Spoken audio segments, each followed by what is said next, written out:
Assalamualaikum warahmatullahi wabarakatuh.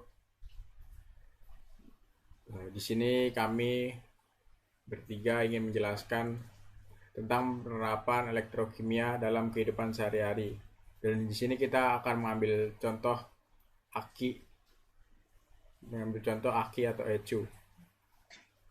Di sini kita ada terdiri dari saya sendiri, Jadi Pranoto dengan NIM 21525127, dan ada M Irfa dengan NIM 21525122, dan Musi Himawan dengan NIM 21525129. Nah, di sini ada pengertian aki.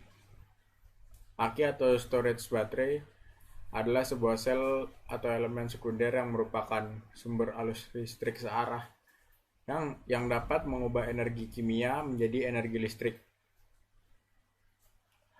Aki termasuk elemen elektrokimia yang dapat mempengaruhi zat pereaksinya, sehingga disebut elemen sekunder.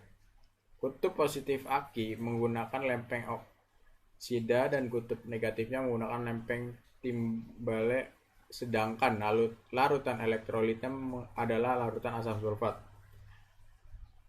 Dan aki ditemukan oleh ahli fisika dari Prancis yang bernama Gaston Plante pada tahun 1859. Saat itu terdapat 3 jenis aki, yakni basah, aki hybrid, dan aki kering.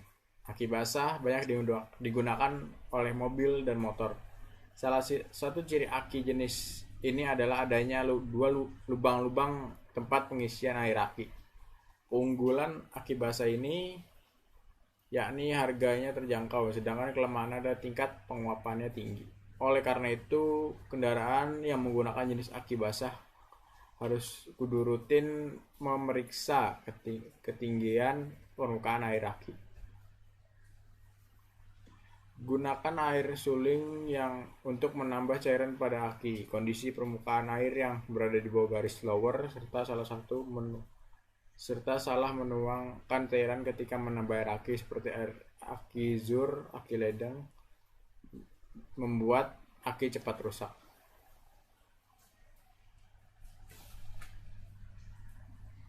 Jenis-jenis aki di sini satu, ada aki basah.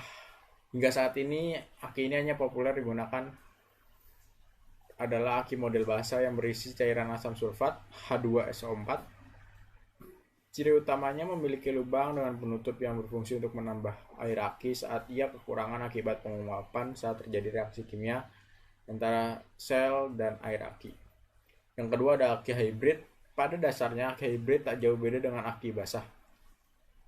Bedanya terdapat pada material komponen sel aki. Pada aki hybrid, sel menggunakan low antimonial pada sel plus dan kalsium pada sel min. Aki jenis ini memiliki performa yang sangat self-discharge yang lebih baik dengan aki basah konvensional. Yang ketiga ada aki kering.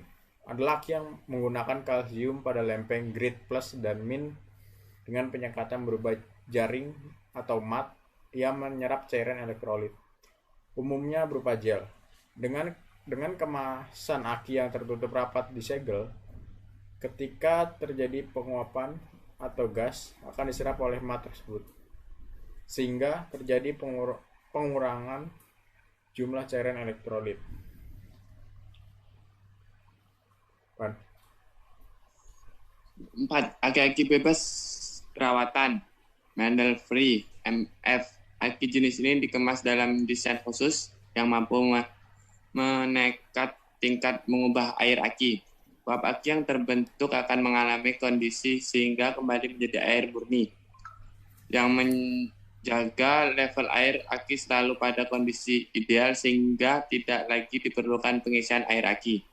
Aki jenis ini biasanya tersebut dari basis jenis aki hybrid maupun aki kalsium. 5. Aki gel merupakan cairan elektrolitnya berupa gel, jadi tidak mudah tumpah dan bisa diletakkan berbagai macam posisi. Tapi umumnya aki gel tidak bisa memproduksi arus besar dalam durasi yang cukup lama, tidak seperti aki basah. Cara kerja aki. Aki adalah suatu proses kimia listrik, di mana pada saat pengisian, charger energi listrik diubah menjadi kimia, dan saat pengeluaran, energi kimia diubah menjadi energi listrik. Aki, dalam hal ini adalah aki mobil atau aki motor dan lain-lain. Terdiri atas sel-sel di mana tiap sel memiliki tegangan sebesar 2 volt. Artinya aki mobil dan aki motor yang memiliki tegangan 12 volt terdiri dari 6 sel yang dipasang secara seri. 12 volt sama dengan 6 kali 12 volt. Sedangkan aki yang memiliki ketegangan 6 volt memiliki 3 sel yang dipasang secara seri.